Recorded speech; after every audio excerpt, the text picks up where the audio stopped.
విడుదల రజనీపై పెట్టిన ACB case వ్యవహారంలో కొత్త ట్విస్ట్ వెలుగులోకి వచ్చింది. ఈ ట్విస్ట్ కూడా మళ్లీ ఆమె మెడకే చుట్టుకోనుందా? గుంటూరు విజిలెన్స్ ఎన్ఫోర్స్మెంట్ కార్యాలయంలో ఏకంగా అప్పట్లో రజనీ ఇచ్చిన ఫిర్యాదు కూటమి ప్రభుత్వంలో మాయం కావడం వెనుక ఎవరున్నారు?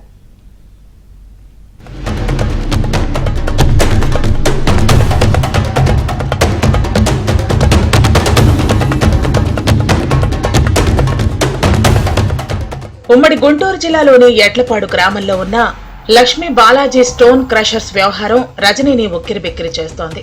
రజనీ ఫిర్యాదుతోనే లక్ష్మీ బాలాజీ స్టోన్ క్రషర్ లో తనిఖీలు చేపట్టామని ఐపీఎస్ అధికారి పల్లె జాషువా విజిలెన్స్ అధికారులకు తెలిపారు. గుంటూరు జిల్లా ఆర్వీఈఓగా తాను పనిచేస్తున్న సమయంలో ఆమె స్వయంగా విజిలెన్స్ కార్యాలయానికి వచ్చి ఫిర్యాదు చేసినట్లు తెలిపారు. ఎడ్లపాడు మండలంలోని లక్ష్మీ బాలాజీ స్టోన్ క్రషర్ యాజమాన్యం మైనింగ్ తవ్వకాల్లో రాయల్టీ కంకర విక్రయాల్లో ప్రభుత్వానికి పన్ను ఎగ్గొడుతోందని ఆమె రాసిచ్చినట్లు తెలిపారు. ఈ వ్యవహారంపై దర్యాప్తు జరుపుతుండగా దర్యాప్తు అధికారిపై విడుదల రజనీ ఒత్తిడి తీసుకొచ్చి భారీగా పెనాల్టీ వేయించిందని కూడా జాషువా పేర్కొన్నారు.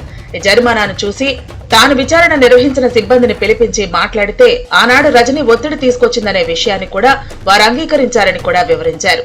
అయితే ఈ కేసులో కూటమి ప్రభుత్వం అధికారంలోకి వచ్చిన తర్వాత తమను రజనీ బెదిరించి 2 కోట్ల రూపాయలు వసూలు చేసిందని క్రషర్స్ యాజమాన్యం ఇచ్చిన ఫిర్యాదు మేరకు విజిలెన్స్ ఎన్ఫోర్స్మెంట్ విభాగం విచారణ నిర్వహించి నివేదికను ప్రభుత్వానికి ఇచ్చింది. ఈ విచారణ సందర్భంగా అప్పటి విజిలెన్స్ ఎన్ఫోర్స్మెంట్ ఎస్పీగా వ్యవహరించిన జాషువాపై కూడా ఆరోపణలు వచ్చాయి. ఆయనకు నోటీసులు ఇచ్చి విచారించగా ఆయన విడుదల రజనీ ఇచ్చిన ఫిర్యాదు ఆ తర్వాత జరిగిన పరిణామాలను పేర్కొంటూ స్టేట్మెంట్ ఇచ్చారు. ఈ స్టేట్మెంట్ లో అనేక సంచలన విషయాలను జాషువా బయటపెట్టారు.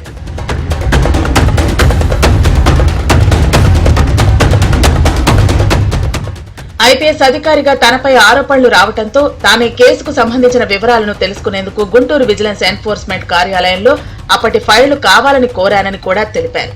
అయితే ఈ ఫైల్లో కీలక డాక్యుమెంట్లు మొత్తం మిస్ అయ్యాయని తేలిందన్నారు. పైగా ఈ కేసు దర్యాప్తులో అత్యంత కీలకమైన విడుదల రజనీ ఇచ్చిన ఫిర్యాదు కాపీ కూడా మిస్ అయిందని వివరించారు. ఈ కేసు ఫైల్ ను ట్యాంపర్ చేశారని, కీలక డాక్యుమెంట్లు మొత్తాన్ని కూడా ఫైల్ నుంచి తొలగించారని కూడా అందులో వివరించారు. అయితే తాను విజిలెన్స్ ఎన్ఫోర్స్మెంట్ విభాగం నుంచి బయటకు వచ్చి 3 సంవత్సరాలు అయిందని, ఈ లోపు ఈ రికార్డు మొత్తం మిస్ అయిందని, కనీసం ఆ రికార్డును ఈ రోజు వరకు కూడా తీసుకోలేకపోయామని వివరించారు. ప్రస్తుతం జరుగుతున్న విచారణకు తీవ్రమైన విఘాతం కలుగుతుందని కూడా ఆయన తన స్టేట్మెంట్ లో ప్రస్తావించారు.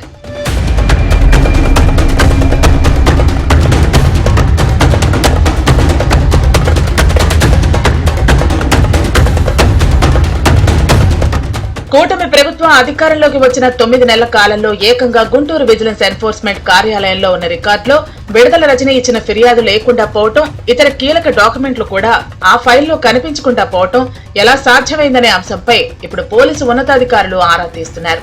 ఇప్పటికే రజనీ, జాషువాపై ఏసీబీ కేసు నమోదైంది. దీనిపై విచారణ కూడా ప్రారంభమైంది. ఈ నేపథ్యంలోనే కీలకమైన డాక్యుమెంట్లు మిస్ కావడంపై టీడీపీ ప్రజాప్రతినిధులు మండిపడుతున్నారు. దీనికి బాధ్యులైన వారు ఎవరు, అసలు ఆ డాక్యుమెంట్లు మిస్ చేయించింది ఎవరు అనే అంశంపై దర్యాప్తు చేయించాలని టీడీపీ ప్రజాప్రతినిధులు పోలీసు ఉన్నతాధికారులను కోరారు.